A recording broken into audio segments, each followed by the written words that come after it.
A man has just arrived in the United States and just finds out that a coup d'etat occurred in his country while he was traveling. So his passport is no longer valid and he's locked in the airport. This is the true story of Viktor Navorsky, a man who comes from a fictitious country called Krakozia. And although he speaks a completely different language, he goes to the United States to visit.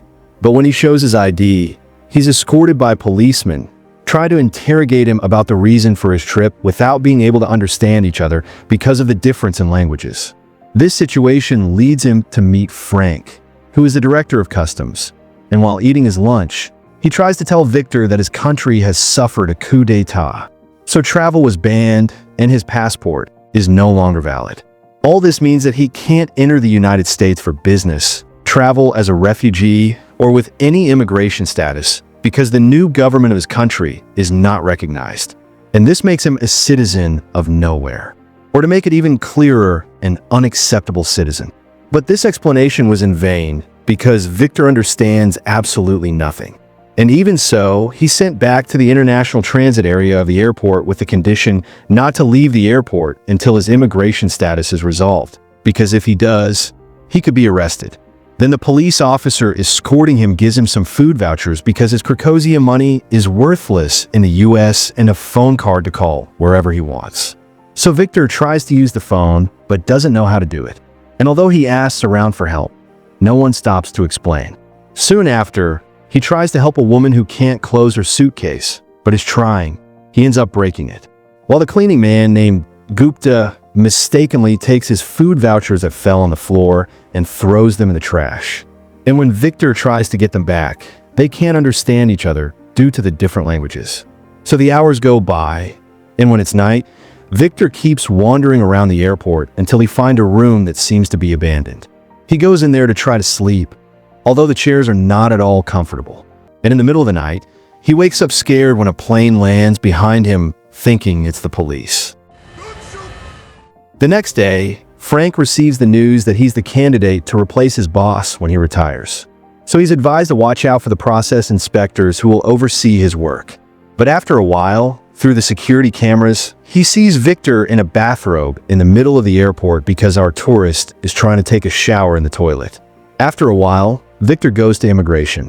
And although at first it's hard for him to understand how complicated it is to go through these procedures, he manages to gather the requirements to be allowed to enter. But the conflict in his country continues, and the agent Torres tells him that he lost the whole day. Unacceptable. Exactly, and unacceptable. After this, Frank was surprised that Victor didn't try to leave the airport as he was told, even though it's not known how long it might be until everything is sorted out. And to avoid the wandering tourist affecting his work, he plans to do something. So the hours pass and Victor is hungry, but having no money or his food vouchers, he decides to take some crackers and dressing. He got in the garbage, and shortly after Frank approaches him, saying that at 12 noon, the airport gates will be without security and he'll be able to get out of there without any problems. But it's really a trap, as Frank has planned to have the cops arrest him. And right at noon, he sees through the cameras that Victor is approaching the exit doors, but he doesn't cross them because he quickly realizes that the security camera is following him. I win. Soon after, Victor helps a stewardess who falls on the wet floor, and he's immediately crushed.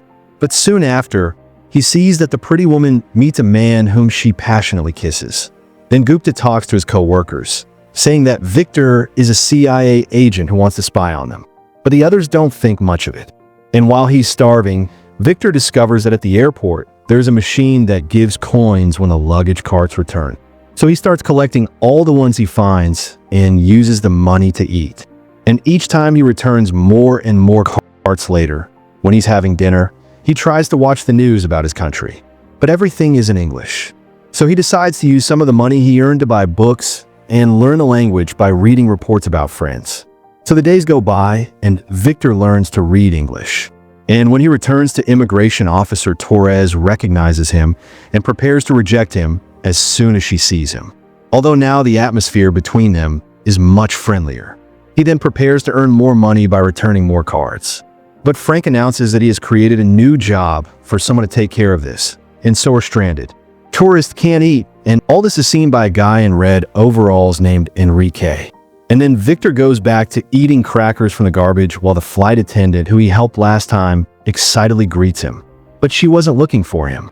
She was looking for the man from the other time, who now trips Victor, making him lose his food and seeing this mess. Our protagonist tries to clean it up, but Gupta gets upset because he thinks he's stealing his job again. To touch it again, It gets dark, but when he goes to the room where he sleeps, Enrique is waiting for him with food to offer him a deal. And that is the guy who works in the food area and offers him food in exchange for getting information from the officer Torres, as he's in love with her. So Victor begins his task of gathering information and does it again, and again during the following days. So food is no longer a concern. And just one of those days, Frank tells Victor that they can let him into the country if he applies for refugee status. And the only requirement is that he must testify to being afraid to return to his country. But Victor doesn't want to do that. Not afraid from Krakow. So he prefers to return to the transit zone. While there, he overhears the flight attendant while fighting with her boyfriend and finds out that the man is married and she is actually his mistress. And he comes over pretending to use a damaged phone to help her. Then they start talking and we officially meet Amelia. He tells her that his flight is delayed and that he works as a contractor, and she invites him to dinner. But he obviously turns her down because he can't go out. Plus, he has no money, even though she thinks he sees her as an easy girl. So Victor decides to look for work in the airport stores so he can afford dinner. But this doesn't go very well because everyone laughs at him, except for one man who asks for a phone to call him. And Victor is left waiting for hours until the store manager calls him on a payphone to tell him that they hired someone else. Later, he arrives in an area of the airport that is under construction and starts working all night until he remodels a wall. And at dawn, he's surprised by the workers who, seeing his awesome work, decide to hire him. In the following days, he receives an invitation to play cards with Enrique Gupta and the baggage man. And although at first the old man distrusts him, he soon gains his trust, and they have a good time together gambling with the unclaimed lost objects. Weeks go by until Victor meets Amelia again in a bookstore, and for the second time she asks him out. But this time he accepts. Later, Frank discovers that Victor earns more than him in his job, and annoyed he contacts the federal forces to have him imprisoned. But in the end, he can't do it. He then puts him in an airport cell because an FBI inspection is coming up and he wants to get everything under control. But just on the walk with the authorities, something unexpected happens. It turns out that there's a passenger traveling with unlicensed drugs, and he goes crazy when they try to take them away from him. The problem is that the man speaks the same language as Victor and no one else understands him. So Frank asks for his help to be the translator in exchange for letting him return to the terminal. So Victor communicates with the man and explains the situation. But the passenger says that the drugs are for his father and that he didn't know he needed a license. So he starts begging Frank, but they decide to hold the pills and deport him. Victor tells Frank that he made a mistake in translating and that really the meds are for his cat. Since this way, the man doesn't need any license. And then he tells the man in his own language what he must say in English to get the pills. And finally he is released. But Frank thinks it's a lie, so he begins to mistreat Victor while his boss sees him. And at the same time, Gupta tells everything that happened to his mates. So from there on, everyone begins to look at our protagonist with admiration. Soon after, Victor goes to Frank's office with a gift to make peace and tells him that he wants to get into New York to fulfill a promise. But the head of customs really hates him, and as long as he works there, he won't let him into the country. So his friends at the airport offer to take him out inside some suitcases. But Victor prefers to ask for their help to find out Amelia's return date, and then buys a nice suit to welcome her. The long-awaited day arrives, and while waiting, Gupta tells him that he's really from India and that in his country, he stabbed a corrupt policeman. So he can't go back to avoid being imprisoned. But just there, Amelia lands, and all Victor's friends guide her to him. Then he invites her to dinner, and they create a supposed restaurant on the terrace of the airport, where all the employees are waiters and chefs. At one point, he confesses to her that he lives at the airport, but she thinks Victor is just saying that because he travels a lot and doesn't think much of it. So the date ends very well, and they arrange to meet again afterwards. We see Victor working on a plane that no one knows what it is. And Enrique asks him for one last favor because it turns out he bought a ring for Officer Torres and wants to send it to her with him. So he does. And soon after they get married in the airport chapel, where Victor ends up catching the bride's bouquet. After a few days, Amelia is called by Frank after arriving from a flight, and he asks her why she likes Victor, to which she replies that a man with his intelligence wouldn't understand. So he then tells her the whole truth. Because of this, Amelia goes in search of Victor and claims him for having lied to her, and also tells him that she broke up with her lover. Then he takes the opportunity to show her a gift that he built for her, inspired by the gifts that Napoleon gave Josephine. At one point, she gets scared because she thinks he's crazy. But Victor takes a can out of his suitcase and tells her that his father is a fan of a jazz band, and that for 40 years he tried to get autographs of each of the members, but he died before he could find the last one. And so he promised to go to New York to get it. And right there, they end up kissing. Days later, Victor wakes up and his friends give him the good news that the war in his country is over. So they have a big party to celebrate. The goat. And Amelia gives him an emergency travel visa for one day so he can get the autograph.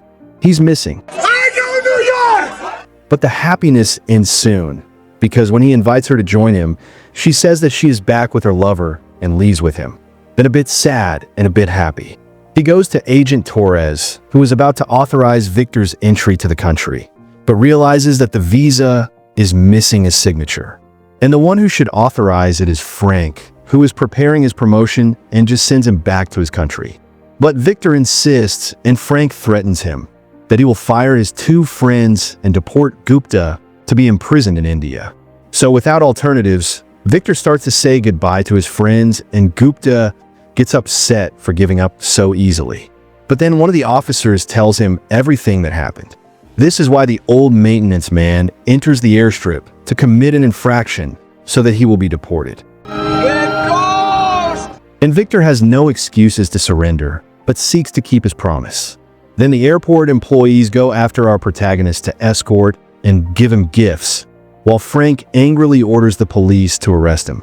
But the officer who accompanied him at the beginning gives him his coat and lets him leave. So everyone says goodbye, and Victor leads into the city.